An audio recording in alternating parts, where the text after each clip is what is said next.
yo puedo estudiar el lenguaje de manera sincrónica o diacrónica. Cuando hablamos de un estudio diacrónico del lenguaje, significa un estudio histórico.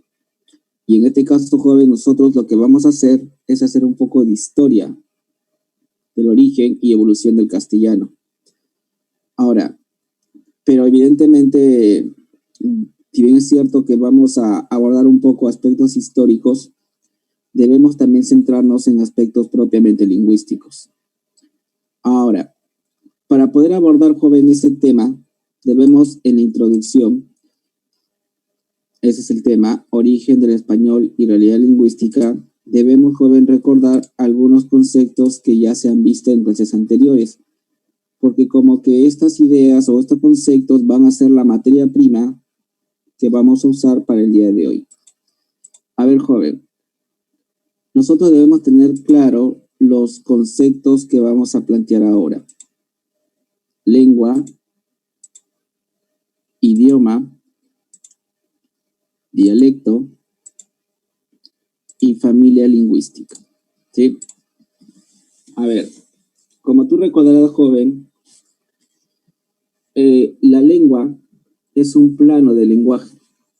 Según Saussure, el lenguaje está formado por dos planos, la lengua y el habla, ¿no? Y la lengua se entiende como aquel sistema social de signos comunicativos, verbales, propio de un grupo humano, de una comunidad lingüística.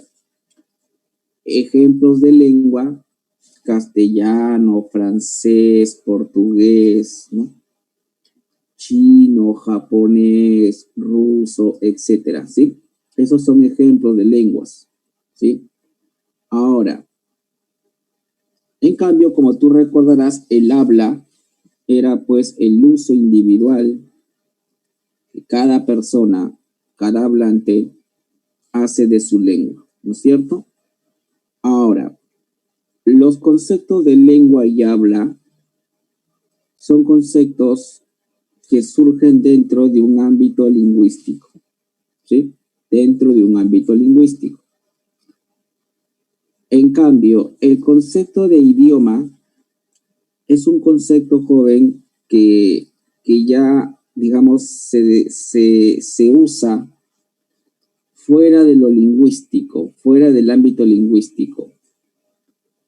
Se usa, por ejemplo, en el ámbito jurídico, administrativo, ¿no? Etcétera. ¿Y qué cosa es un idioma, profesor? Un idioma es la lengua oficial de un país, la lengua oficial de un estado o una nación. Por lo tanto, como dice allí, el concepto de idioma es un concepto que surge en el ámbito jurídico, constitucional, formal, ¿no? Entonces, según, joven, nuestra constitución, ¿no? Se considera idioma toda lengua que predomine en una zona, ¿sí? O sea que nuestra constitución le da categoría de idioma a todas las lenguas del Perú, pero siempre aclarando que esta debe predominar en una región. Entonces, no es que lengua o idioma aluden a objetos distintos. Vendrían a ser sinónimos en algunos contextos. La diferencia está que lengua se usa en el ámbito lingüístico e idioma se usa en el ámbito jurídico. ¿Estamos? Vendría a ser, digamos, lo mismo. Muy bien. Ahora, como tú recordarás también, joven, la clase pasada, habíamos dicho que existen varios conceptos, varias variaciones del lenguaje. Existe la variación diatópicas, ¿no? Existe el idiolecto, ¿no? Habíamos hablado, ¿no? Habíamos hablado del sociolecto, etcétera. Pero lo que nos corresponde estudiar el día de hoy y recordar, joven, es el concepto de dialecto. Ahora, este concepto, joven, de dialecto se puede usar de dos maneras, Digamos, joven, que hay una definición, digamos, específica, que es la que se plantea acá, ¿no? Se entiende como dialecto como aquella variación regional o socioregional de una lengua. Es decir, joven, que se entiende por dialecto como aquella variación que se da por ubicación geográfica, es lo que está diciendo, ¿no? Una lengua o toda lengua tiene dialectos. El castellano, que es una lengua que se habla en muchos países, va a tener dialectos en diferentes regiones. Argentina, el castellano chileno, el peruano, el colombiano, el venezolano, el cubano, el español. Usan diferentes dialectos según su región, ¿no es cierto? Ahora, como tú recordarás, esos dialectos pueden darse no solamente en el plano de la pronunciación, sino también en el plano del significado de las palabras, las construcciones oracionales, ¿no? Etcétera. Ahora, pero el otro concepto de dialecto que también se usa, nos dice, joven, o se entiende como dialecto como toda forma de variación, ¿no? Y ahí justamente es donde se habla pues de diversos tipos de dialectos, entre las cuales se habla pues de lo que es el dialecto estándar, ¿no? Que se entiende como la variación de la lengua, el uso de la lengua en un plano formal, ¿no? Formal, ¿no? Y que se sujeta a la corrección gramatical. Y obviamente lo contrario sería el dialecto subestándar, ¿no? Si te das cuenta, esa definición ya apunta a lo sociolingüístico. Pero nosotros, joven, lo que vamos a usar el día de hoy es la definición primera, o sea, variación regional de una lengua, ¿sí? Ese es el concepto que vamos a usar. Y el otro concepto creo que no lo hemos visto, ¿no? Pero lo vamos a mencionar, es el concepto de familia lingüística. ¿Qué es una familia lingüística? Leamos. Es el conjunto de lenguas que provienen históricamente de una misma lengua común. A esta lengua común se le llama lengua madre o tronco. Sabemos, joven, por ejemplo, que hay lenguas que provienen de una misma lengua. Por ejemplo, en nuestro caso, el castellano, el portugués, el francés, el italiano, etcétera, son lenguas que provienen del latín. Por eso se le llaman familia, ¿no? O lenguas romances, ¿no? Romances o neolatinas, ¿no? Entonces, ahí como te darás cuenta, entonces, esas lenguas son justamente, forman una familia lingüística. El inglés no es parte de la familia lingüística, el alemán tampoco, el ruso, el chino no, esos pertenecen ya a otras familias, a otras lenguas madres o pertenecen a otros troncos, digámoslo así, ¿no? Entonces, joven, es por eso que nosotros siempre vamos a encontrar entre las lenguas que forman una familia, vamos a encontrar algunos parentescos. En el italiano, el francés, el portugués, ¿no? Tú cuando lo escuchas, te vas a encontrar que hay palabras que se parecen mucho, hay algunos rasgos que se parecen mucho al castellano. ¿Y por qué se parecen? Porque obviamente, joven, forman parte de una familia, ¿sí? Esos rasgos lingüísticos que comparten, digamos, joven, las lenguas hermanas, se llama cognado. Un cognado, repito, son los rasgos que comparten lenguas de una misma familia lingüística. De una misma familia lingüística. Ya, ahí está. Listo. El concepto de cognado, que también lo vamos a usar para el tema de multilingüismo y también cuando hablemos de las lenguas en el Perú. Muy bien. Ahora, ¿qué es lo que vamos a desarrollar el día de hoy? Los objetivos se plantean aquí. Primero vamos a conocer las etapas en el proceso de origen y evolución del castellano. Identificar los aportes que ha recibido el español por parte de otras lenguas. Comprender las causas y consecuencias del multilingüismo en el Perú.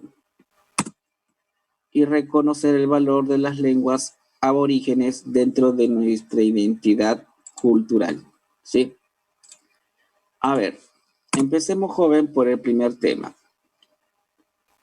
Quizá, joven, deberíamos plantear, para empezar a estudiar esto del origen del español, indicando al joven, indicar de que el castellano, el día de hoy, se considera la segunda lengua más hablada en el mundo después del chino mandarín. Hace algunas décadas, el castellano, digamos, ubicaba el tercer puesto, pero en la actualidad, joven, ha ido creciendo la cantidad de hablantes y por lo tanto, joven, ya prácticamente le ha superado al inglés. Entonces, nosotros, joven, hablamos una lengua que se habla pues en muchos países y continentes, ¿no? Y por lo tanto, joven, explicar cómo es que surge el castellano y cómo es que se va a ir difundiendo en otros ámbitos es justamente el día de hoy el objetivo de la clase. El castellano, joven, como tú recordarás, es una lengua que se originó en el norte de España. Por eso que, joven, digamos, la nominación más exacta sería llamarle castellano y no tanto español. ¿Por qué? Porque justamente esta lengua surge justamente en Castilla. De ahí viene el nombre, ¿no? Castellano. Se origina principalmente en esa zona, sur de Cantabria, en el norte de Burgos. Es en esa región donde se va a dar origen al castellano. Actualmente la segunda lengua más hablada en el mundo y aproximadamente 483 millones de personas que tienen como lengua materna. Lengua materna. Fíjate, lengua materna, primera lengua aprendida. Sí, eso es lo que está diciendo ahí. O sea, no estamos hablando acá o no se está contando a los que lo han aprendido como segunda lengua, no solamente a los que primera lengua. Es el idioma que se habla en 21 países en el mundo. 3 tiene comunidades lingüísticas en Hispanoamérica, España, Estados Unidos, Marruecos, Guinea Ecuatorial, Filipinas, etc. Ahí puede ver, por ejemplo, en el gráfico, en las diferentes zonas donde se habla el castellano, ¿no? En España, ¿no? En Guinea Ecuatorial, en prácticamente América Latina, menos en Brasil, porque tú sabes que ahí se habla el portugués, ¿no? México. Y también nos dice, joven, que para adquirir su forma actual, el castellano ha pasado por 4 etapas. A ver, estas etapas que se plantean acá, joven, atención, se enfocan más que nada a una división, digamos, histórica, ¿no? Histórica. La época prerrománica, que aborda justamente, joven, los periodos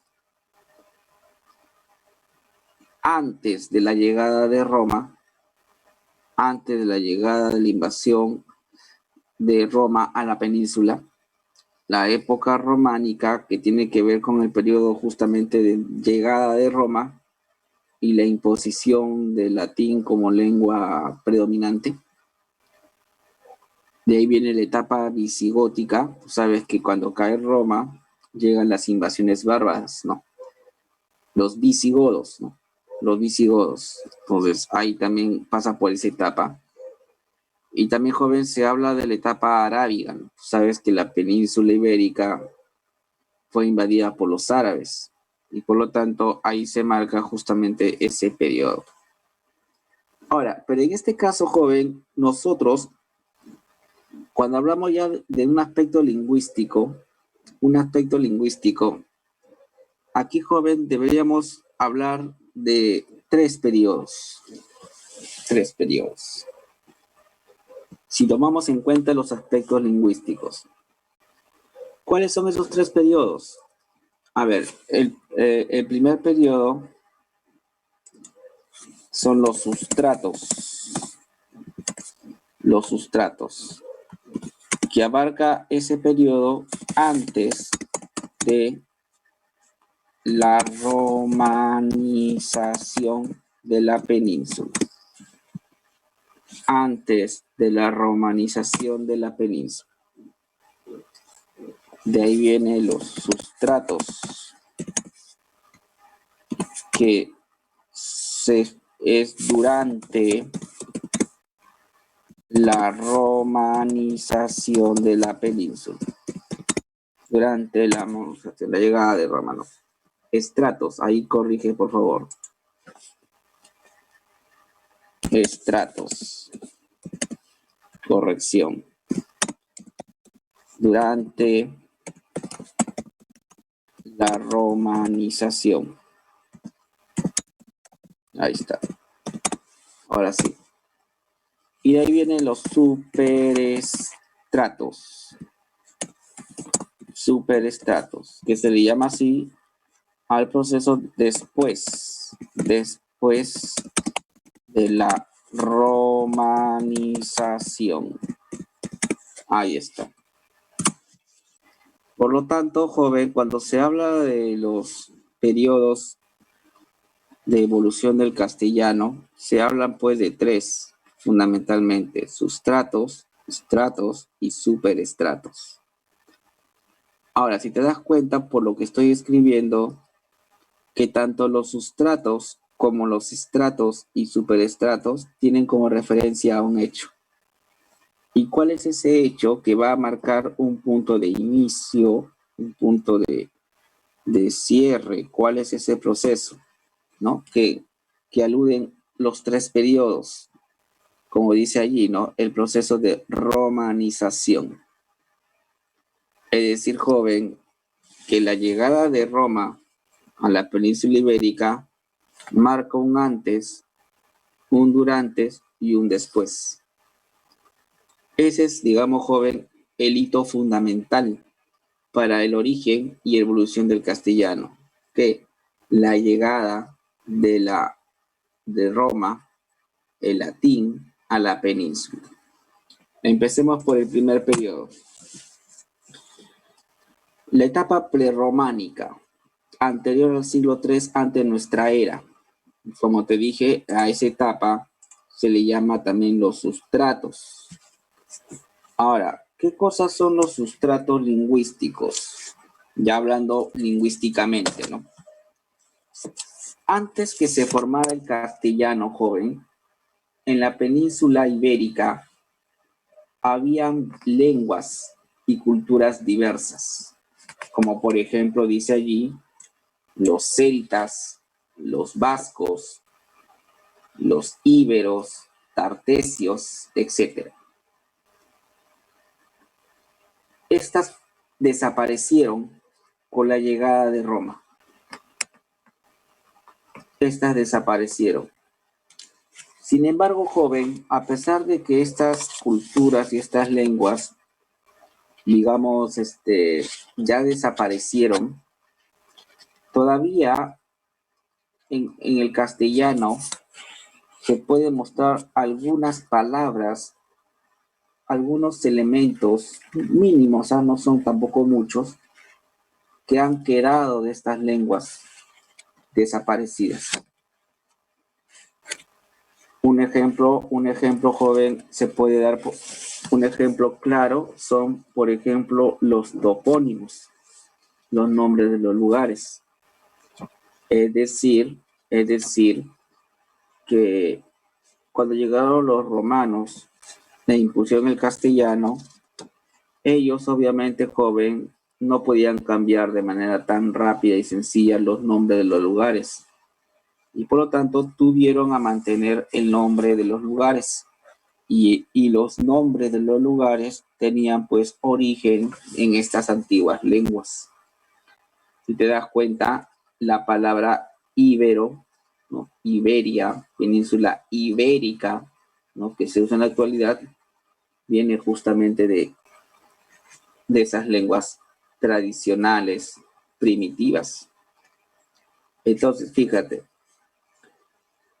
Entonces, los sustratos lingüísticos se entienden como aquellos vestigios de una lengua que ya ha desaparecido, ¿no? Que ha desaparecido.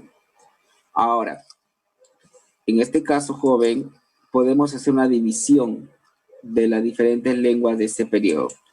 Tenemos los pueblos primitivos, eran los pueblos que habitaban dentro de la península. Ahí tenemos los íberos, los celtas, los vascos.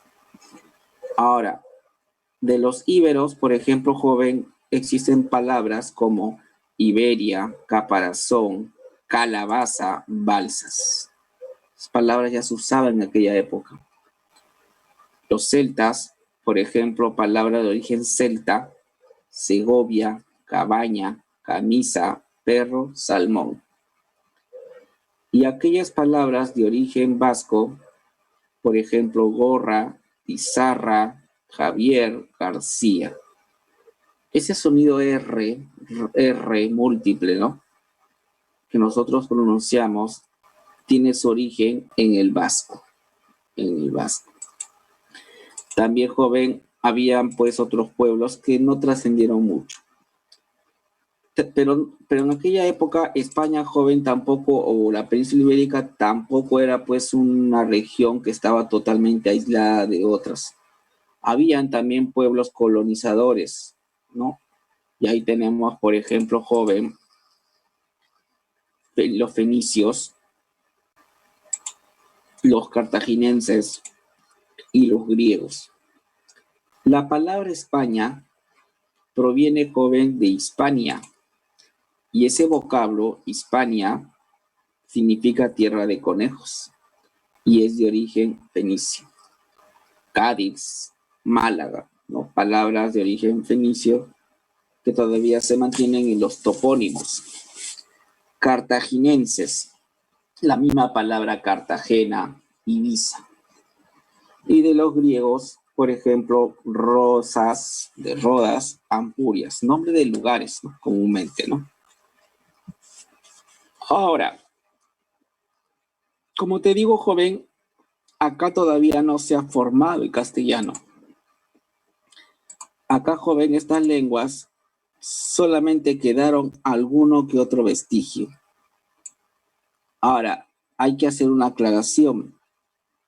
Sorprendentemente, joven, de todas estas lenguas antiguas, hay una que todavía perdura hasta la actualidad, y esa es el vasco, o también llamado euskera, o también le dicen vascuense, ¿no? Es la única lengua primitiva prerrománica que todavía existe en la actualidad, ¿no? Es la única, ¿no? Entonces, esa lengua, joven, tiene algunas particularidades. Incluso no se sabe cuál es su origen tampoco.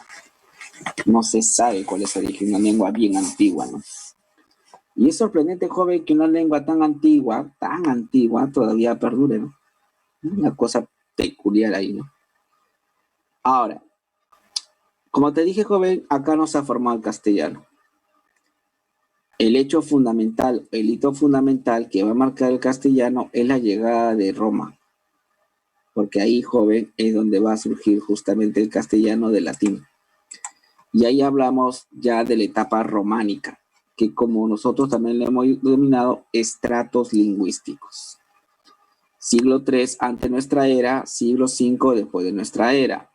¿Qué cosa es los estratos lingüísticos? Es la imposición, ¿no? Es la imposición de una lengua, ¿no? del cual va a surgir justamente otra. A ver, es el hecho fundamental. Acá, joven, ya es, digamos, se va a dar el nacimiento del castellano. La romanización, ese proceso de propagación de la civilización, la lengua, las leyes y las costumbres de Roma. Los romanos invadieron la península ibérica por los años de 218 antes de nuestra era e impusieron como lengua oficial el latín. Ahora, como toda lengua, joven, como toda lengua, tenía sus dialectos, pues el latín. El latín que se hablaba en España, que se hablaba en Italia o en otras regiones no era igual.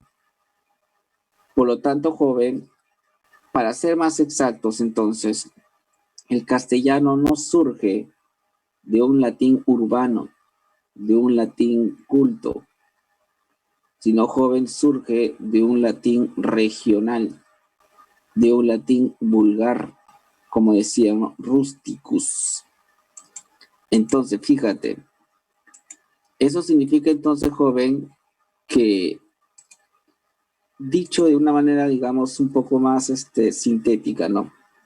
El castellano surge de un latín mal hablado, mal hablado. Ahora, entonces, no nace pues del latín culto, ¿no? ¿Por qué? Por una simple razón, joven. El latín culto se usa en el plano escrito. El latín vulgar se usa en el plano oral. Por lo tanto, joven, el latín culto era usado comúnmente pues por los grandes senadores, los grandes escritores, ¿no? de Roma.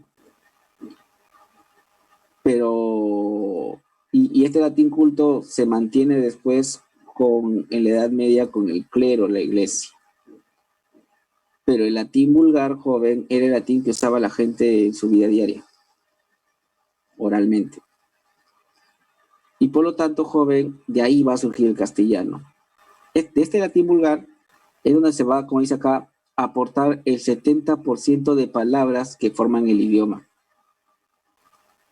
Ahora, esto no quiere decir que posteriormente, después, el latín culto puede introducirse. Sí, se puede introducir. O sea, ya después, joven, cuando se forma el castellano y el castellano se empieza a consolidar, obviamente que también el latín culto escrito puede también aportar nuevas palabras más. Pero eso, joven, ya no sería, pues, digamos, un aporte que se da, pues, en el momento de la formación, sino sería posteriormente. Es por eso que se habla, joven, por ejemplo, cuando se habla de etimología, hay que diferenciar entre dos tipos de palabras. Lo que le llama, joven, las palabras patrimoniales y los llamados cultismos. Las palabras patrimoniales son aquellas palabras latinas que provienen del latín vulgar y que se transmitían de manera oral. En cambio, los cultismos eran palabras o expresiones que se transmiten de manera escrita, ¿no? Posteriormente a la formación del latín, del castellano, perdón, los cultismos, ¿no? Pero como te digo, eso no es lo predominante, joven, es la influencia del latín vulgar. A ver aquí, el latín culto, como dice acá, era el que usaban el Senado, los filósofos, oradores. En cambio, el latín vulgar era el que empleaba, pues, digamos, los soldados, ¿no? Los campesinos y los pueblos colonizados. Después de la caída del Imperio Romano, el latín culto se va a usar dentro de la lengua oficial del clero. Y el latín vulgar, joven, va a dar origen a otras lenguas. El castellano, el francés, el italiano. La lengua vulgar surgieron las lenguas romances o también las lenguas románicas o neolatinas. ¿Quiénes son las lenguas romances? Acá está, mira, siempre tener en cuenta. Castellano, francés, italiano, portugués, rumano, sardo, catalán, gallego, provenzal y dálmata.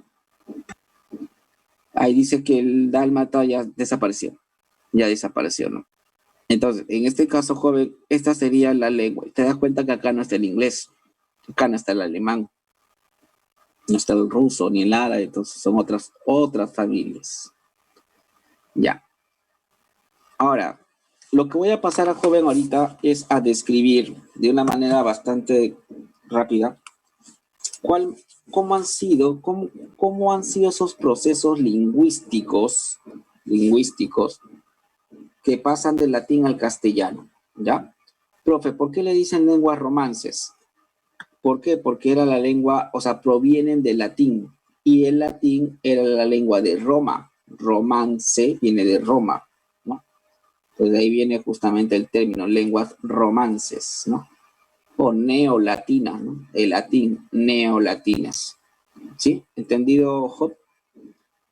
De ahí viene el nombre. Ahora, mira acá. ¿Cómo es que se van a dar los cambios del latín al castellano? Todo cambio se da, joven, a nivel fonético.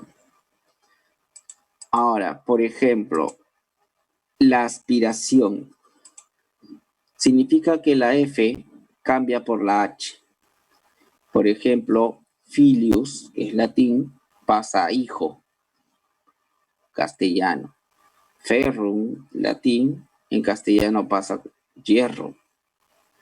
Fumus, ¿no? En latín, en castellano pasa como humo. Entonces, ¿qué ha pasado? La F se ha aspirado. Esa aspiración justamente es lo que hace de que la H suene muda, ¿no? Ahora, lo siguiente, la monotongación. Monotongación. ¿En qué consiste la monotongación?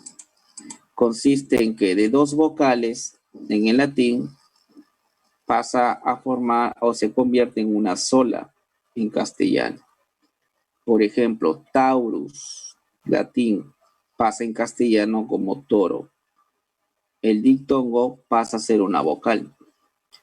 Aurum, aurum, que era un dictongo, ahora en castellano pasa a ser oro.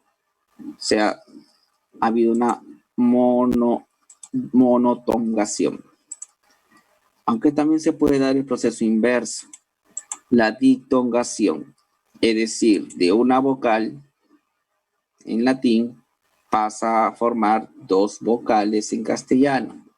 Por ejemplo, pere en latín pasa como pie. Porta en latín pasa como puerta. Ovo en latín pasa como huevo. ¿Sí? Sí, sí, ya, nayomi, con la F, con la F. Uh-huh. La palatización. Eso tiene que ver con un fenómeno fonético, ¿no? Cuando hablamos del paladar, el paladar joven es, digamos, esa parte superior que está en la lengua, ¿no? Paladar. Y ahí es el punto de articulación. De ahí viene el nombre, palatización. Hay sonidos que cuando se pronuncian, la lengua retrocede al paladar. Por ejemplo, se da joven cuando surgen los sonidos che, ye, ñ. Por ejemplo, la che surge del pectus, pt, sec. Y la, otra vez, fíjate ahí. A ver, creo que hay más ejemplos, sí. Por ejemplo, llama la ella, clamar, fíjate, flama. A ver, del latín pectus, que tenía pues pectus, que eran sonidos alveolares, pasa a ser pecho, se convierte en palatal y surge la che. La che es joven, surge justamente de la C y la T. Todavía lo podemos ver en palabras como pectoral, ¿no? Pectoral, ¿no? Pecho, pectoral. Ahí está. Por ejemplo, lactis. Estos dos sonidos, la C y la T, es alveolar, pero cuando ahora pasa a pronunciarse en castellano, se palatiza y forma la che. Leche.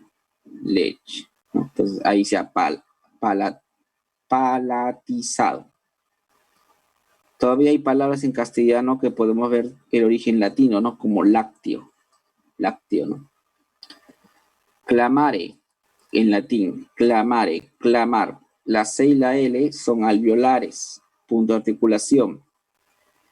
Y pasa a palatizarse con la L, llama. Clamare, llama, ¿no? Aunque también todavía existe el verbo clamar, ¿no? Flagma, flagma, mira ahí. Acá, joven, en la F y la L, flama, se va a palatizar en la L y sería llama. Hablamos del fuego, ¿no? No estamos hablando acá del animal, ¿no? Fuego, fuego. Fíjate, joven, que también ha habido una reducción. Por ejemplo, en latín había 2M. Pero ¿qué ha pasado? ¿Qué ha pasado? Se redujo a una sola, ¿no? Se redujo a una sola, ¿no? Ahí también ha habido como una reducción de sonidos. Pluvia, pluvia, la P y la L, PL, que son alveolares, pasa a formar la L, lluvia. ¿Sí?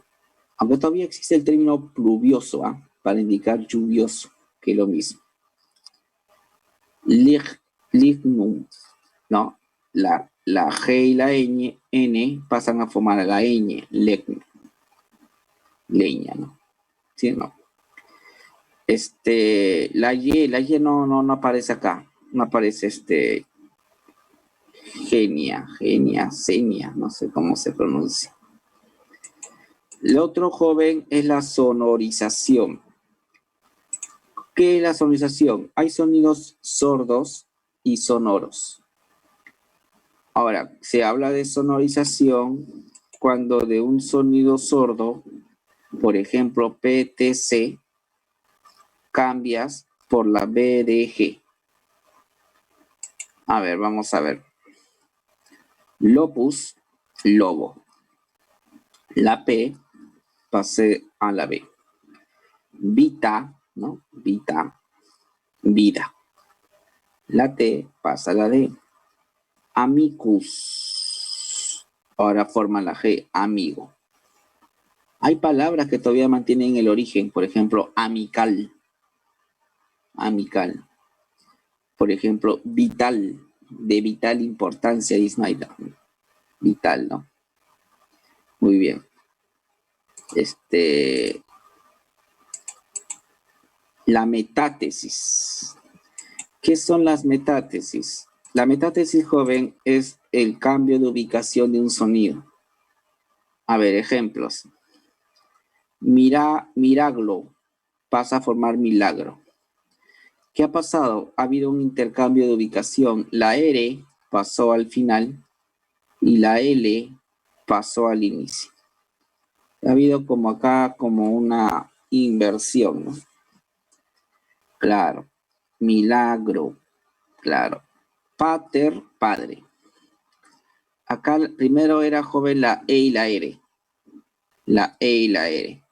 Pero ¿qué ha pasado? Se han invertido. De ahí pasa la R y la E. Y ahí se ha dado la metátesis. Cambio de ubicación. Pero te das cuenta también que a su vez hay una sonorización. ¿Por qué? Porque la T, que era sonido sordo, ha pasado a la D. Ah, profesor, o sea que en una palabra puede haber varios procesos. Sí.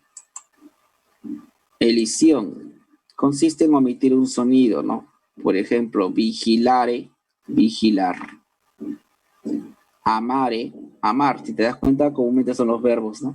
Comúnmente son los verbos. Por ejemplo, mira la palatización, clamare. Claro, ha habido una palatización, pero también ha habido una elisión. ¿Por qué? Porque él ha salido la E y sale llamar. Comúnmente esto se aplica para los verbos, ¿no? Comúnmente, ¿no? Entonces, joven, observa, ¿no?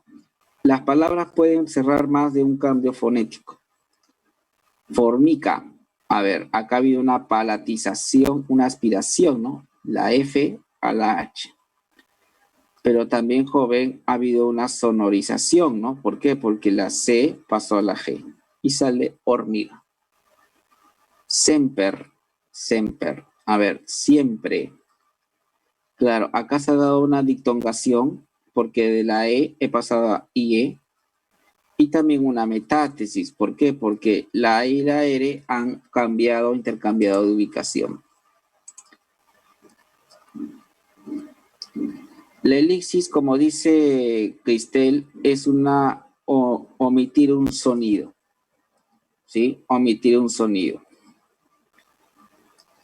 La elipsis sería como una aspiración, dice la aspiración, pero no deja una H. Claro, claro. Dices tú que desaparece el sonido, ¿no? Desaparece el sonido, ¿no? Claro, pero no es que desaparece, sino que ha cambiado, que ha cambiado. Claro, lo que pasa, joven, es que la H es muda, pues, es muda. Antes sonaba, pero ya dejó después de pronunciarse. Pero antes sí tenía sonido, la H. Por algo existe la letra. En cambio, Cristel, en el cambio de la edición, fíjate, vigilare y vigilar, ahí sí desaparece la letra y sonido y todo. ¿Sí o no? Muy bien. Entonces, estos son los procesos principales. Ahora, ya joven, después de que se formó el castellano, vienen los superestratos. Ahora, estos superestratos, joven, ¿qué cosas se definen? Como aquellos aportes lingüísticos de otras lenguas posterior al proceso de romanización. Estos, joven, depende de la cultura, depende del momento, lo vivimos en etapa visigótica. La llegada de los visigodos, pueblo bárbaro que vinieron el imperio y se España. Junto con los visigodos llegaron los suevos, alanos y vándalos. Las palabras que ingresaron a vocabulario de lengua española procedentes de la lengua visigodos también reciben el nombre de germanismos. Los aportes se muestran en diferentes ámbitos, por ejemplo, en los topónimos, nombre de lugares, Mondaris, Castrojeriz, Gondomar. Por ejemplo, joven, nombre de personas, lo que le llaman también antropónimos. Alfonso, Alberto, Elvira, Fernando, etc.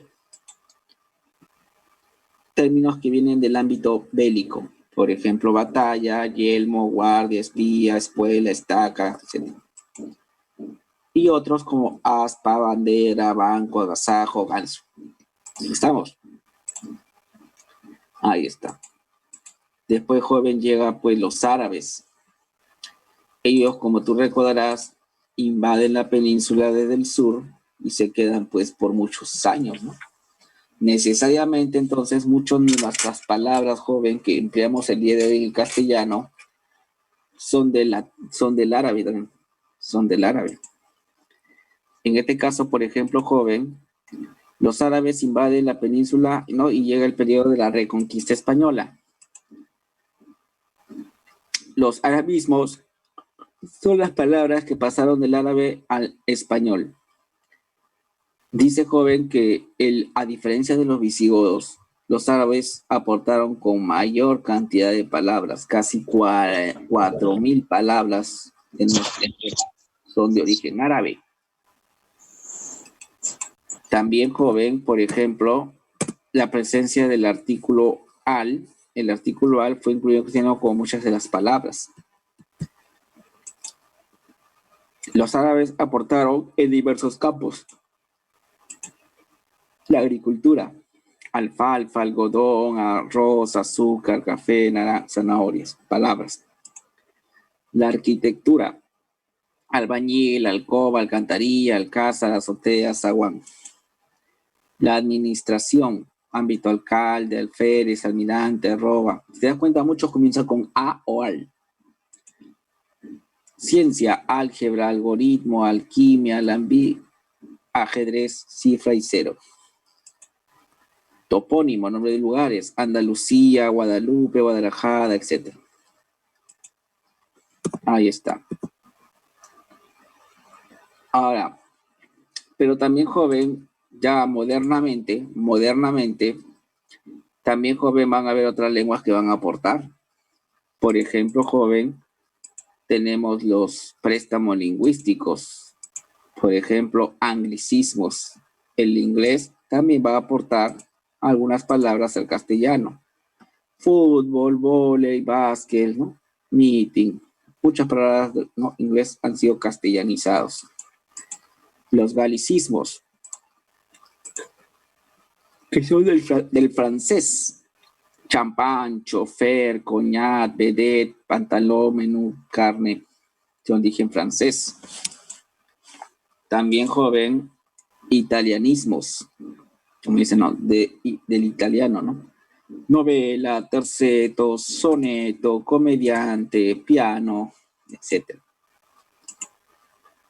Del helenismo, del griego, ¿no? Filosofía, matemática, escuela, televisión, ¿no? Ya muchos de esos términos han sido introducidos de manera escrita ya cuando el castellano, joven, ya tenía pues escritura. Latinismos, ¿no? Te dije, joven, que también hay, el latín culto se transmitió posteriormente, ¿no? Es palabras como pan, galería, currículum, forum, auditorio, etc. Los americanismos son las palabras, joven, que provienen de las lenguas autóctonas americanas. También, obviamente, joven, los americanos van a aportar con sus propias lenguas. Por ejemplo, tenemos el quechua, cóndor, llama, cancha, coca, flow. Tenemos del náhuatl, tenemos camote, cacao, chocolate, chicle, tomate, tiza, coyote. Del guaraní tenemos jaguar, ñandú, tupí, tucán, etc. Del taíno tenemos cacique, caimán, gualcamayo, guaracán, etc. Ahora, en este caso, joven, como dije, estas palabras americanas, si te das cuenta, mucho hacen alusión a su flora y fauna propio del lugar, ¿no? Llama, cóndor, camote, ¿no? Ñandú, tomate, ¿no? Son comúnmente expresiones que vienen justamente de la flora, fauna, ¿no? Propio de América. Así se la puede reconocer. En cambio, mira, por ejemplo, los italianismos. Los italianismos comúnmente, joven, ¿cuándo provienen los italianismos del castellano? Con la edad de oro. Tú recordarás, joven, que el máximo apogeo de las letras castellanas, siglo XVI, se llama la edad de oro. Y eso, joven, se da justamente en el arte, en la literatura. Entonces, allí es por eso, joven, que a nivel literario se van a introducir varios italianismos en esa época. Por ejemplo, joven, también podemos darnos cuenta que muchos términos del inglés, ¿no? Comúnmente alude, joven, por ejemplo, a los medios de comunicación y entre ellos el deporte. Por eso que palabras como fútbol, vóley, tenis son palabras del inglés. ¿Te das cuenta? Comúnmente los términos que vienen del griego son términos, joven, que se introducen a través de ya conceptos abstractos, o sea, más que nada filosóficos, los políticos, ¿no? Fíjate, filosofía, matemática, ¿no? Biblioteca, ¿no? O sea, lo que te quiero decir, Piero, es que no es necesario que te aprendas todo de memoria, sino que uno lo puede deducir por el ámbito en el cual ellos aportan. Comúnmente los italianismos pertenecen al arte.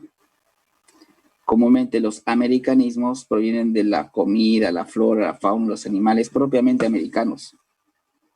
Comúnmente el inglés puede venir de los deportes, medio de comunicación masivo. ¿Te das cuenta o no? Por ejemplo, joven, muchas palabras de origen latino hoy día se usan en el ámbito jurídico, ¿no? Habeas corpus, comúnmente, ¿no? Se usa, ¿no? In situ, ¿no? Cuando dicen.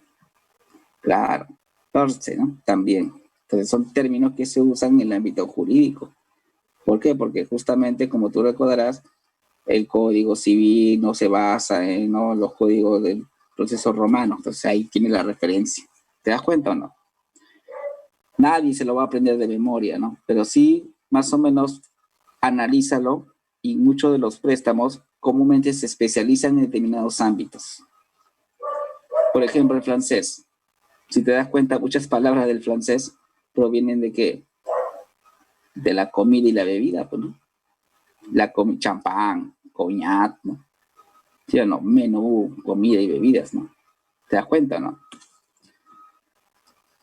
Ahora, joven, veamos cuáles son los principales hitos que van a dar origen al castellano y que también, joven, evidentemente, su crecimiento. Como dijimos, joven, el castellano surge del latín. ¿El castellano puede ser préstamo para otras lenguas? Claro. Otras lenguas pueden influenciar también el castellano. Claro, pues, supongo que sí, ¿no? Todo tiene que ver ya por factores extralingüísticos, ¿no? Extralingüísticos. Claro, las lenguas interactúan, pues, y entre ellas hay préstamos. Si el castellano recibe préstamo de otra lengua, obviamente que el castellano también puede prestar, ¿no?, a otras lenguas también. Las glosas. ¿Qué son las glosas? La glosa, joven, es uno de los hitos que va a marcar el castellano. Comúnmente cuando hablamos de hitos, ya no nos referimos tanto, joven, ya no nos referimos tanto a los sucesos históricos, sino nos referimos, joven, principalmente a los hechos de carácter lingüístico, literarios, de la lengua misma, ¿ya? Por ejemplo, joven, las glosas. Las glosas son las primeras menciones lingüísticas del castellano, escritas. Las glosas, ¿qué cosas son? Como lo puede ver en el gráfico, eran traducciones de textos bíblicos de latín en esa lengua popular que se hablaba. También, joven, aparecen las jarchas, que son las primeras manifestaciones literarias del castellano. En este caso, te puedes ver a la derecha, por ejemplo, puedes ver una jarcha, poema popular, su traducción al castellano. Fíjate, de ahí ya a joven se puede ver la influencia árabe. Ahí se ve la influencia árabe. De ahí viene, joven, por ejemplo, el primer monumento de la lectura castellana, ya una obra completa escrita en castellano, literario, que se llama El poema del mío Cid. Cantar de Gesta, ¿no? También, joven, este personaje que ves acá en el inferior, en la parte izquierda, era un rey que se llamaba Alfonso X. También era conocido como el Sabio.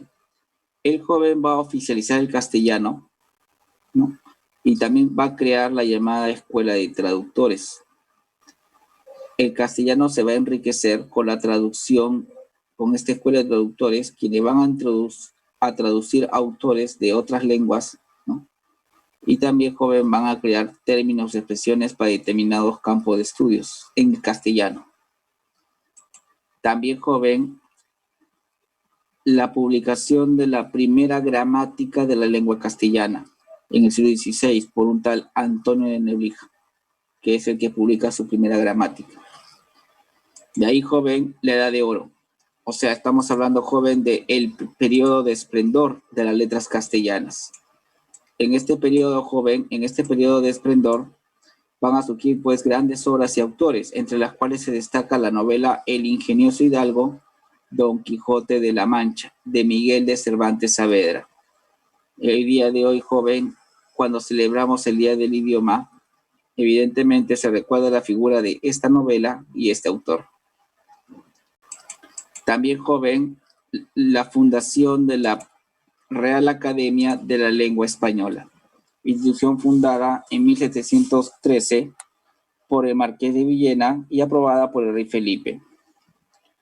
A veces, joven, nosotros podemos tener una idea equivocada sobre las instituciones, ¿no?, y creer, joven, por ejemplo, que la Real Academia de la Lengua Española impone reglas así nomás, pero no es tanto así, sino, joven, esta institución lo que busca es mantener, como dice allí, mantener la unidad lingüística, y por lo tanto la necesidad de mantener la unidad lingüística significa que los dialectos no deben diferenciarse mucho, ¿sí? Y justamente, joven, es por eso que la Real Academia establece normas para el uso homogéneo. ¿Sí? Homogéneo.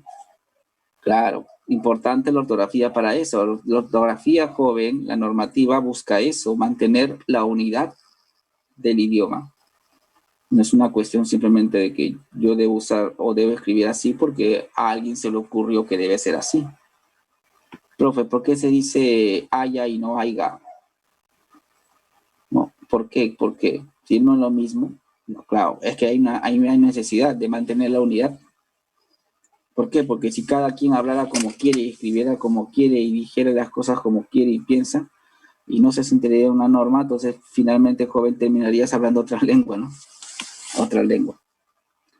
Una vez una alumna me preguntó, ¿no, profesor, ¿y usted cree que con el tiempo el castellano puede dar origen a otras lenguas? Con el tiempo, así como el latín dio origen a otras lenguas, el castellano puede dar origen.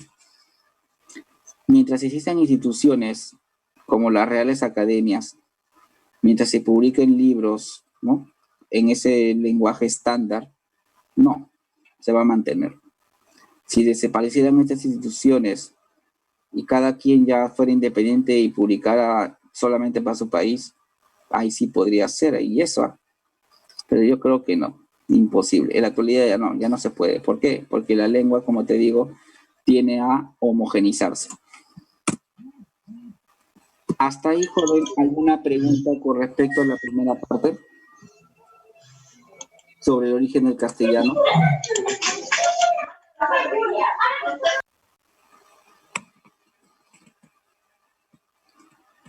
Lo que pasa, Job, es que el hecho que la Real Academia diga que se usa aiga no quiere decir que lo está aceptando. O sea, puede decir, la expresión aiga se usa en el ámbito coloquial, en el ámbito popular, pero en el ámbito culto se usa la expresión haya. Y no quiere decir que lo está aceptando como uso formal. A eso me refiero. ¿Sí? O sea, sí existe, es como decir la calor y el calor. O sea, sí existe, ¿no? Y se usa y seguramente se va a seguir usando. Pero lo que no hay que hacer, lo que la Real Academia evita es que las formas regionales, populares, no entren al ámbito culto. Por eso diferencia, ¿no? Ah, ya, esto lo puedes usar en el ámbito regional, coloquial, y esto lo vas a usar en el ámbito culto. ¿Me entiendes? Lo que pasa es que hay que tener cuidado. ¿Por qué? Porque nosotros, joven, a cuestión normativa, debemos entender que, y creo que lo vimos en la clase pasada, ¿no? De que hay diferentes ámbitos. Uso literario, uso culto, uso popular, uso regional. Y ninguna forma es incorrecta. Todas formas son correctas, siempre y cuando lo uses en su contexto. ¿Estamos?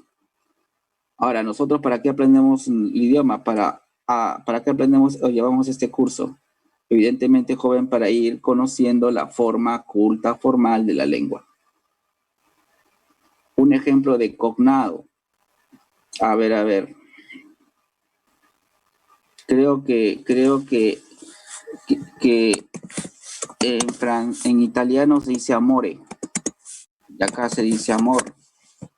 Por lo tanto, si yo digo, fíjate, amore en italiano y amor en castellano, te pregunto, Nicole, ¿no tienen una misma raíz? Ya, ese es, por ejemplo, un ejemplo de cognado. O sea, hay un elemento ahí que se parece. En cambio, ¿cómo es en inglés? ¿Cómo se escribe amor? Creo que se escribe así, ¿no? Ahí no hay nada de raíz, pues es otra lengua ya, ¿no? Pero en italiano y castellano sí, si te das cuenta, ¿no? ¿Alguna pregunta, jóvenes, antes de pasar al segundo punto?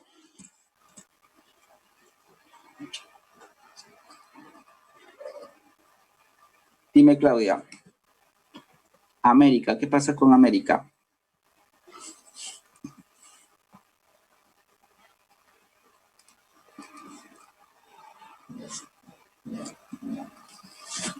antes había formas de llamarle, creo. América, antes había otra forma de llamarle, creo. América, no entiendo.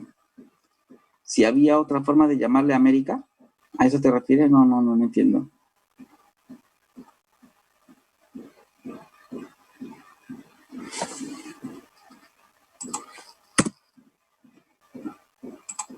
O sea, la pronunciación de la palabra, fonético de latín. A ver. O sea, la pronunciación de la palabra.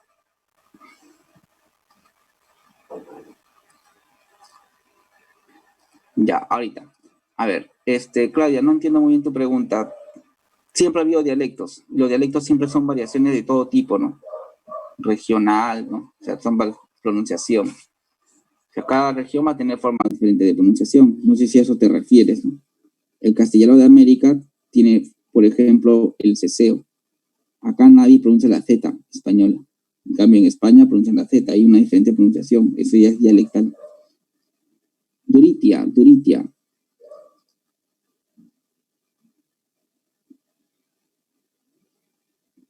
A ver, un ratito.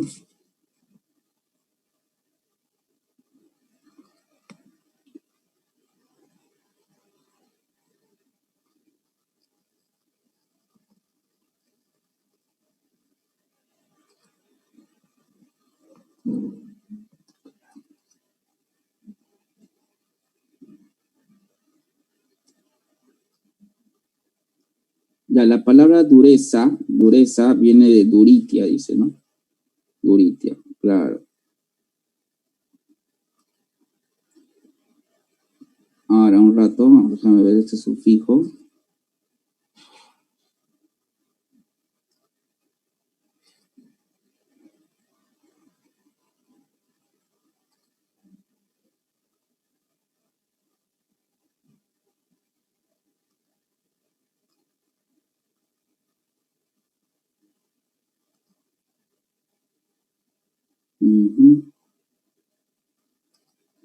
No, acá, por ejemplo, no se puede identificar ningún cambio. No hay. Metátesis, no, lo que pasa es que ahí tú estás transformando, Sandro, la T con Z. No. ¿Dónde había la metátesis? No hay. Toda la lengua es un idioma, ¿verdad? Claro, según la Constitución, sí. Según la Constitución, sí. Muy bien, a ver, vamos a empezar con el segundo punto, que es justamente lo que me está preguntando Nicole. A ver, el Perú joven, como tú sabes, es un país que tiene muchas lenguas, ¿no?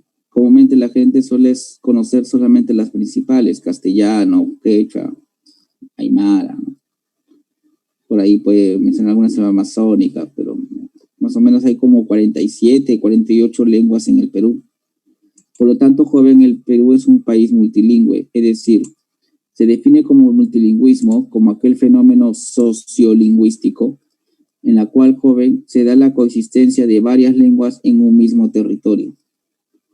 Nuestro país es un país que multilingüe, hay muchas lenguas. Ahora, claro, toda lengua, Nicole, es idioma, en el Perú sí. Ahora, ¿cuáles son las causas por las cuales puede existir un multilingüismo? Por ejemplo, joven, causas lingüísticas. Se refiere a aquellas que tienen que ver con las características de una lengua. En este caso, joven, por ejemplo, tenemos también extralingüísticas, factores externos, históricos, culturales. Entre las causas lingüísticas tenemos, por ejemplo, la dialectización. ¿Por qué la dialectización? Porque, joven, toda lengua es normal que tenga dialectos, es propio de su naturaleza. Y justamente el latín se dialectizó en varias lenguas que finalmente dieron como origen el castellano y otras lenguas más. Es una causa. También, joven, otra causa extralingüística, por ejemplo, hay lo que te decía, ¿no? Los cognados son los rasgos lingüísticos que comparten una misma familia. Por ejemplo, mar en castellano, mar en italiano. Es la pluriculturalidad. Es decir, joven, hay causas extralingüísticas. Causas, joven, como por ejemplo el hecho de que en nuestro país existan varias culturas. Cada cultura tiene una lengua y por lo tanto, joven, multilingüismo. Otras causas pueden ser las invasiones, ¿no? Un ejemplo claro, nosotros, es la llegada de los españoles y la imposición del castellano, ¿no? Imposición del castellano. Habían lenguas autóctonas y después se le agrega el castellano más. También, joven, otra podría ser las migraciones, ¿no? Es decir, justamente el desplazamiento de personas de un lugar a otro. También, joven, es una causa por la cual existen muchas lenguas en el Perú también, ¿no? Muchas lenguas en el Perú. Ahora, sin embargo, joven, si nosotros contextualizamos a nuestra realidad, Perú, acá, joven, ¿cuál es la principal causa que se da? O sea, es cierto, o sea, el Perú puede tener todas las causas, pero ¿cuál es la principal? O sea, yo me pregunto, si te preguntaran, ¿cuál es la principal causa la cual el país es multilingüe? Y la clave, claro, como dice Xiomara, sería la pluriculturalidad. El Perú, joven, es fundamentalmente multilingüe porque es un país con muchas culturas. Y eso, joven, no es solo de ahora. Antes que llegaran los españoles ya había muchas lenguas. Por lo tanto, joven, esa es la principal causa. Cuando hablamos de las consecuencias, mencionamos, por ejemplo, la diglosia. La diglosia, joven, significa darle mayor privilegio a una lengua que otra. Entonces, es una situación, joven, en la cual hay un predominio de una lengua sobre otras lenguas. Y el Perú, joven, a pesar que a nivel jurídico, constitucional, se le da a todas las lenguas la categoría de idioma y se busca integrar a las diferentes culturas, en el plano todavía, joven, fáctico, real, eso aún no se consolida. ¿Por qué? Porque comúnmente, joven, la educación, por ejemplo, en el Perú, suele usar como lengua predominante el castellano. Los medios de comunicación, televisión, radio, periódicos, predomina el castellano, ¿no es cierto? Claro. Si la gente usa su lengua, digamos, autóctona, comúnmente lo usa en situaciones familiares, pero no lo usa en situaciones laborales, ni tampoco académicas, profesionales. Ahí predomina el castellano. Entonces, eso, joven, justamente significa, pues, ¿no? Es un proceso largo, ¿no? ¿Para qué? Para lograr incluir a otras lenguas. Claro, el castellano está por encima de otras lenguas, a eso se refiere la diglosia. Ahora, evidentemente, joven, y quiero recalcar esta idea, el hecho de que el castellano tenga mayor prestigio no se debe, pues, a que el castellano es una mejor lengua que las demás. Acuérdate, joven, que no hay lengua mala ni lengua buena, o tampoco podemos decir que hay una lengua que es mejor que la otra. Eso, joven, no es científicamente correcto. Todas las lenguas, desde un punto de vista lingüístico, todas las lenguas son, pues, válidas, todas las lenguas tienen su propia complejidad, ¿sí? Ahora, el hecho de que una lengua tenga mayor prestigio no es por un factor lingüístico, sino ya son factores extralingüísticos, ¿ya? También, joven, el interlecto. ¿Qué es el interlecto? Es la interferencia, joven, de una lengua materna sobre una segunda lengua. Cuando, por ejemplo, joven, los quechuahablantes aprenden el castellano, entonces su castellano se va a ver influenciado por su lengua materna original. Por ejemplo, cuando alguien de la sierra viene a la costa y está aprendiendo el castellano, comúnmente suele confundir las vocales. Y en vez de decir, digamos, señor, véndame plátanos, dice, señor, véndame plátanos. ¿Has escuchado seguro, sí o no? Ahora, ¿a qué se debe esto, profesor? ¿A qué se debe? Se debe porque seguramente, joven, en el quechua, la E no existe, quizá, o tampoco es, claro, la E no existe. Por lo tanto, evidentemente, el quechua hablante, cuando quiera pronunciar la E, lo va a sustituir con un sonido que sí existe en su lengua, que es la I. Igual pasa con la O, ¿no? Seguramente la O no existe como vocal en el quechua. Y por lo tanto, ellos lo van a pronunciar como existe, con qué vocales cuenta en su idioma. Entonces, eso justamente, joven, es el interlecto. Esa interferencia de una lengua materna en la segunda lengua que uno aprende. Si tú has escuchado hablar a un europeo, digamos, tú has escuchado hablar a un japonés el castellano, si has escuchado hablar a un francés el castellano, o a un norteamericano, te das cuenta, joven, que ellos lo hablan de una manera particular. ¿Por qué? Porque su castellano está interferido, ¿no?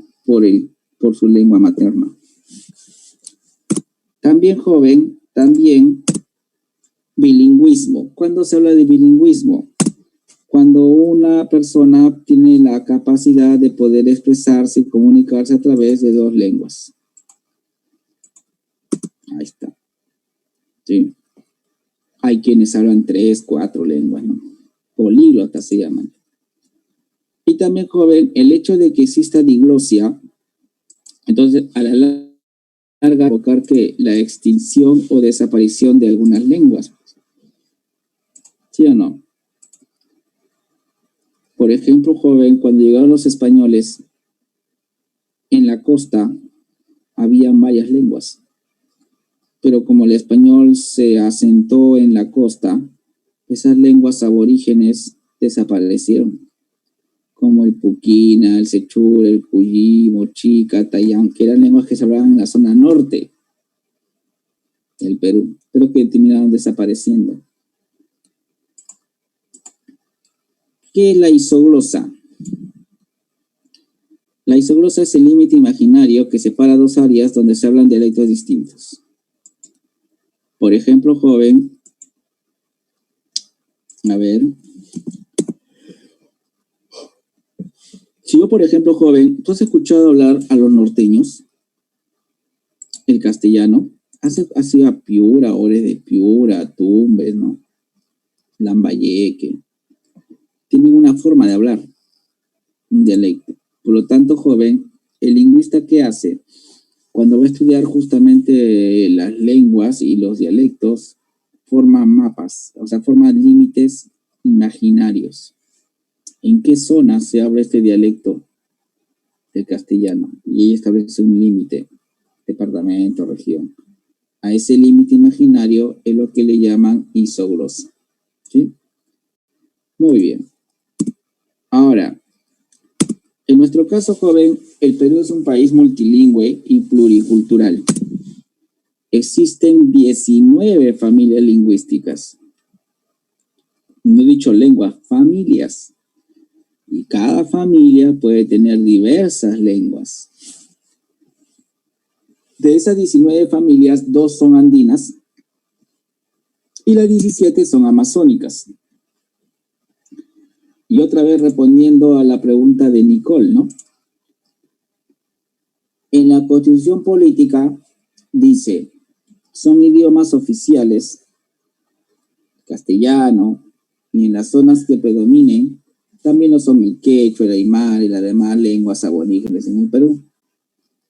Por lo tanto, joven, si a ti te preguntan en tu examen, por ejemplo, el aymara, ¿cómo es catalogado como idioma? Pues, el achaninca, ¿cómo es catalogado según la Constitución? Como idioma, según la Constitución.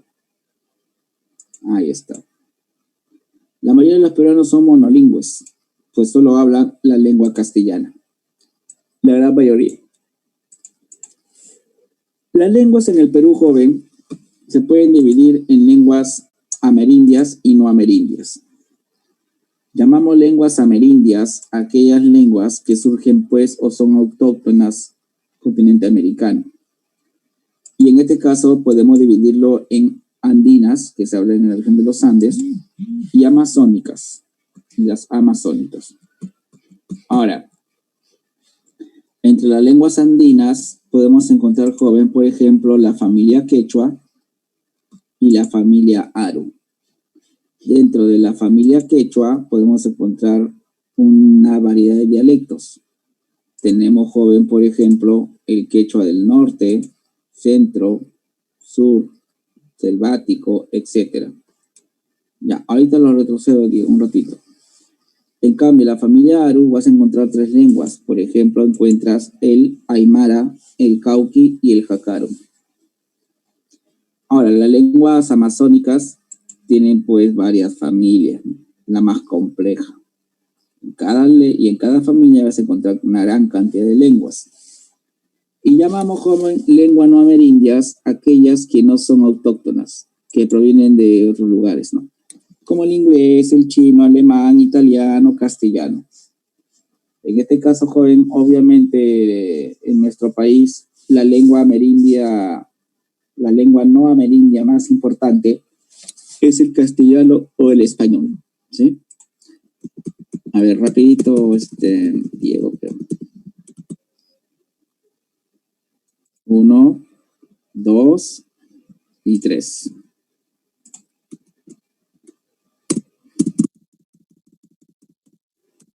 Ya. ¿Hasta ahí alguna pregunta, jóvenes?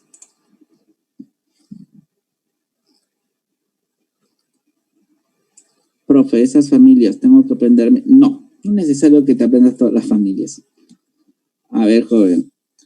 El curso que nosotros llevamos, joven, hay que entenderlo, ese tema hay que entenderlo, joven, que tiene una finalidad. ¿Y cuál es la finalidad? Que tú más o menos conozcas, ¿no? De manera general, la variedad de lenguas, familias, ¿no? Causas y consecuencias. Ahora, que te pregunten qué lengua, qué familias existen, cuáles son, no, pues es una pregunta bastante datera. Hasta San Marco no llega a esos tipos de preguntas, así que no te preocupes. A ver, empecemos. Son las lenguas que surgen en América, yativas originarias, son ágrafas. Estas lenguas, joven, como tú recordarás, no tenían escrituras propias, me refiero a propias. Porque muchas de estas lenguas, quizás, joven, el día de hoy cuentan con gramática y escrituras, pero que no son propias, sino que fueron, digamos así, elaboradas, ¿no?, por lingüistas, ¿no? Para, digamos, joven, poder hacer un estudio científico, ¿no? Pero no son, pues, escritura propia de estas lenguas, pues son ágrafas. Las lenguas amerindias se clasifican en lenguas andinas y amazónicas.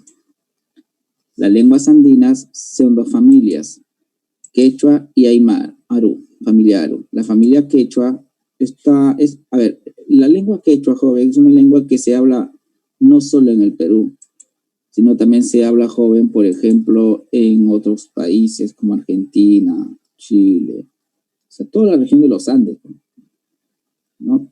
Ecuador, ¿no? Y es la principal lengua amerindia de América del Sur, la principal. Ahora, según los estudios científicos, el quechua tiene origen en la costa, y no como antiguamente se creía que era del Cusco, ¿no? No, la costa, según Alfredo Torero y Ruchadi Canal. Es una lengua aglutinante con 3 vocales. ¿Te acuerdas que te dije? Claro, por eso que la E y la O no lo pronuncian bien los quechua hablantes, porque no está en su sistema fonológico. Y aglutinante significa, joven, que comúnmente ellos hacen uso de muchos prefijos y sufijos. Bastante la morfología hacen uso. Cuando hablamos de la sintaxis, en la sintaxis joven su sistema es sujeto, objeto y verbo. Ese es el orden. Y bueno, hay 5 variedades, ¿no? De las cuales la principal, no te olvides este dato, es el sur, porque es el que tiene mayor cantidad de hablantes en el quechua. La familia Aru joven está formada por 3 lenguas, Aymara, Cauca y Jacaru. La más importante es el Aymara, que es la segunda lengua andina más hablada del Perú, la segunda lengua, que se habla en la región de la meseta del Collao, Puno, ¿no? Puno. Ahora, es una lengua, el Cauqui joven es una lengua que está en proceso de extinción, igual que Jacaru. Y se hablan, por ejemplo, dice, en pueblo de Yauyos, Lima. Ahí está. Pero como te digo, son lenguas casi en proceso de extinción. Ahí está. Entonces, fíjate, lo que está en el mapa joven es, en rosado, son las zonas donde se habla el aymara. ¿Te das cuenta? Se habla. Bolivia es un país donde el aymara es una lengua muy predominante, ¿no? Muy bien. Y en el caso joven de las lenguas amazónicas cuentan con 43 lenguas y 3 familias. Claro, y como dice Piero, no es necesario que te aprendas de memoria todo esto. No, acá en nuestro curso no. Recuerdo, por ejemplo, que cuando llevaba el curso de geografía, ¿no? El profesor me enseñaba de memoria todos los ríos del Perú. No, y lo aprendíamos de memoria. Pero lo olvidábamos rápidamente también, ¿no? Ahora, en este caso, joven, no. ¿Por qué? Porque evidentemente, joven, lo único que te quiero resaltar un ratito, Diego, es que con esto es que es la selva la región que tiene mayor complejidad lingüística. Ahí vas a encontrar la mayor cantidad de lenguas y mayores familias, ¿sí o no? Pero en todo caso, joven, habríamos que resaltar esto, lo que está en la nota. ¿Cuál? Que la lengua achánica, que está acá en la segunda parte, achaninca, es la lengua amazónica más importante, porque es la más hablada, así como de 17,000 hablantes, algo así. Y esta achánica pertenece a la familia Arahuaca, ¿sí? Por ejemplo, ahí sí, de achánica tienes que tenerlo presente, porque te van a preguntar en tu examen por lo menos de becas, ¿no? Simulacros, ahí te pueden preguntar. Lenguas no amerindias, claro, aquellos que surgieron en otros continentes, ¿no? Ahí está Diego.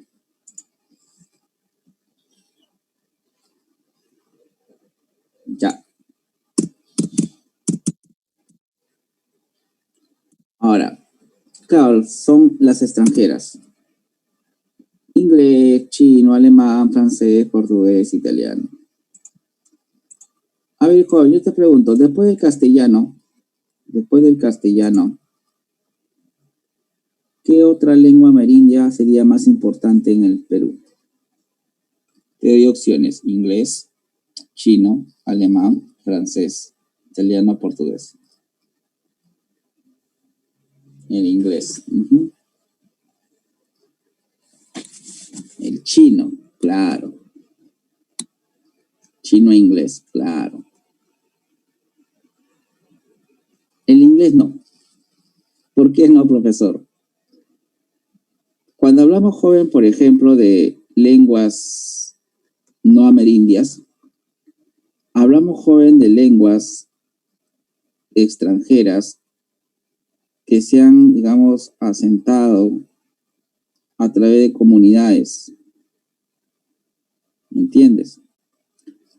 ¿Tú conoces, a ver, te pregunto, alguna comunidad en el Perú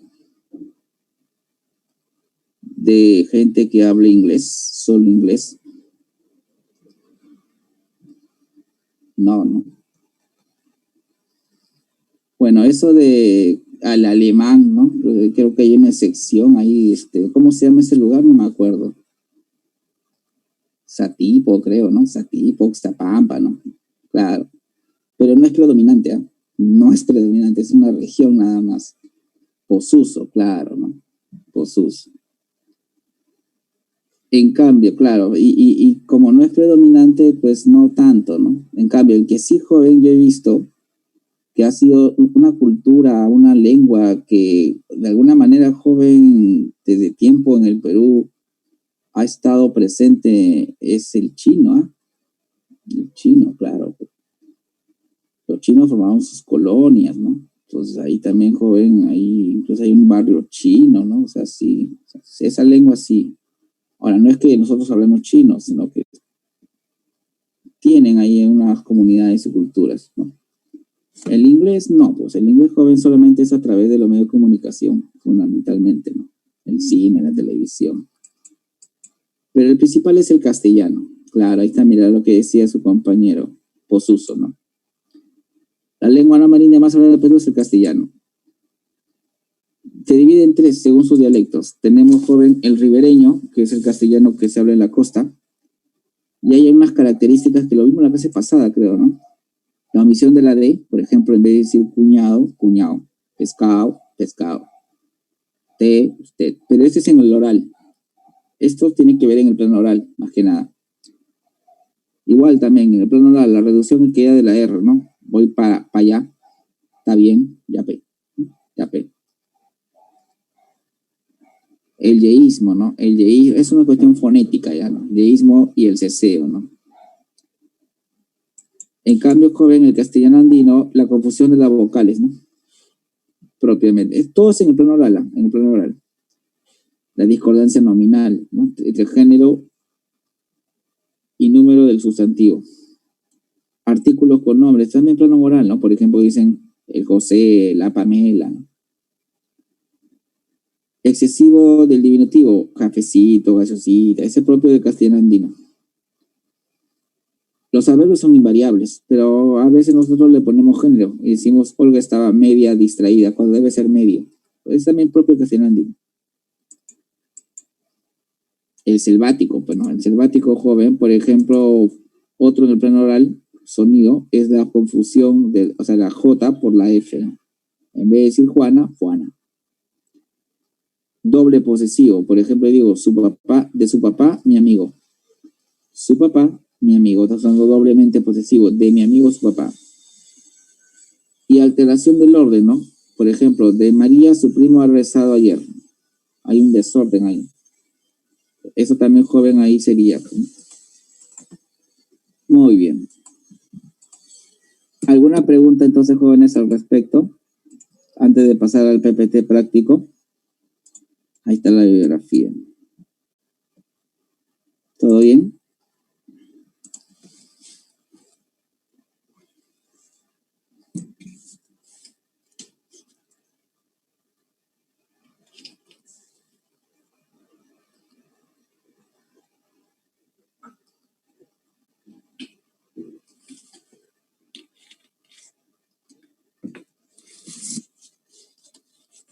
Ya.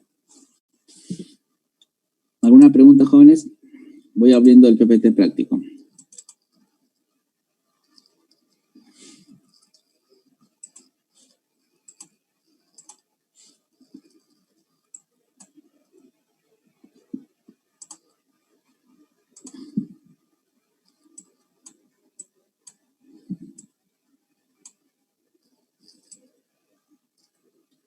Las lenguas amerindias, ENSO, ya sean andinas o amazónicas, son ágrafas.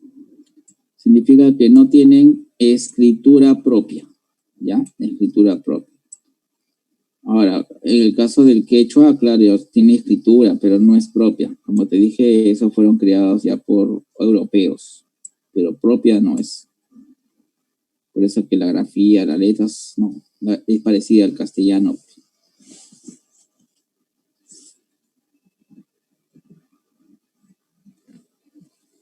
¿Otra pregunta, jóvenes, antes de empezar?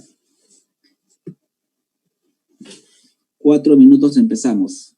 Son 9:36, 9:40. Pero aprovecha esos 4 minutos para preguntar, por favor.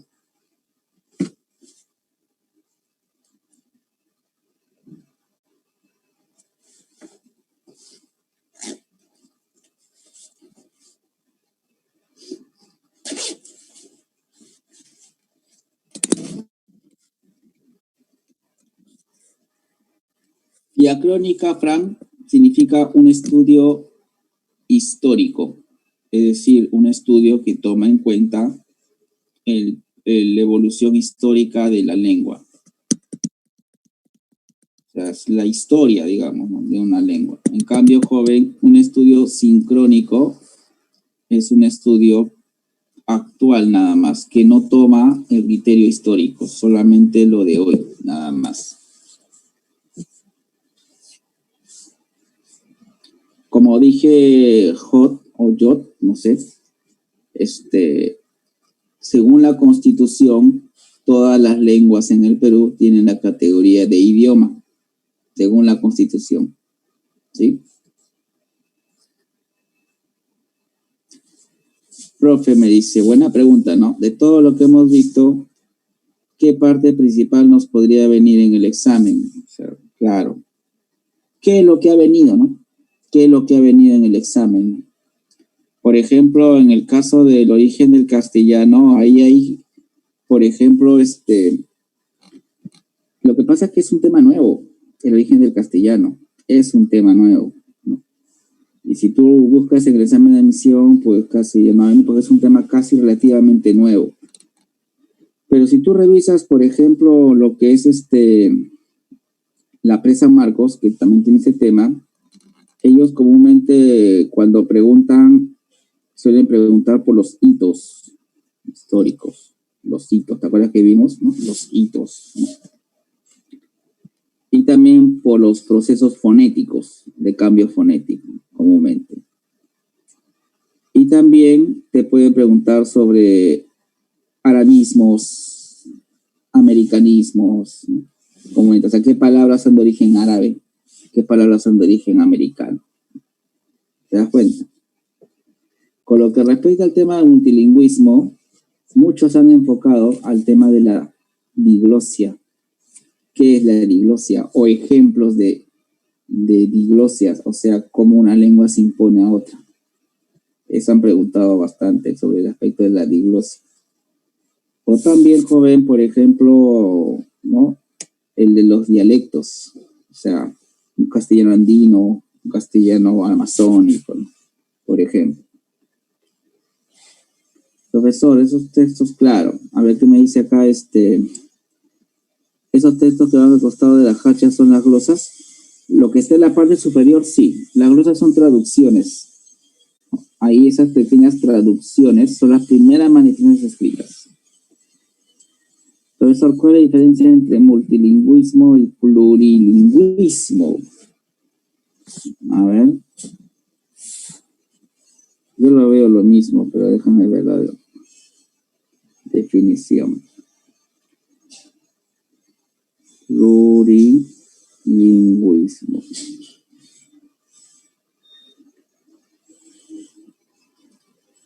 Son sinónimos, Brandon, son sinónimos. ¿Qué es plurilingüismo? Multilingüismo.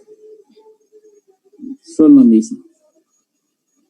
Claro, tú sabes que en ¿cómo se llama esto? Quizás en algunos autores pueden plantear alguna diferencia, ¿no? Y ellos te pueden plantear un argumento lógico, ¿no? Pero quizás eso no se usa de manera convencional. Convencionalmente lo estás usando como sinónimo, ¿no? Entonces no te compliques ahí. Pluridialectal, se deduce eso.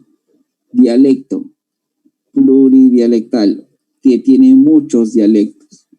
Castellano, entonces, es una lengua que tiene muchos dialectos.